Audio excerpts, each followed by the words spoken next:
اللہ الصمد، اللہ الصمد سے بڑی پریشانی ختم۔ اچھا، اگر کوئی شخص کلمے کی انگلی پر 11 مرتبہ اللہ الصمد پڑھے اور اسی کلمے کی انگلی سے گول دائرہ بنا لے اور گول دائرہ بنانے کے بعد میں اس گول دائرے کے اندر بیٹھ جائے اور اس کے بعد میں 313 مرتبہ اللہ الصمد پڑھے، یا آپ کسی بھی ٹائم کر سکتے ہو، کسی بھی دن کر سکتے ہو، اللہ الصمد 313 مرتبہ پڑھے اور 313 مرتبہ پڑھنے کے بعد میں اول و آخر 3 مرتبہ درود شریف پڑھ لے۔ کہا گیا ہے کہ اللہ تبارک و تعالی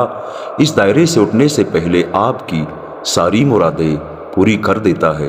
ساری تمنا آپ کی پوری ہو جاتی ہے، ساری خواہش، ساری دعائیں آپ کی پوری ہو جاتی ہے۔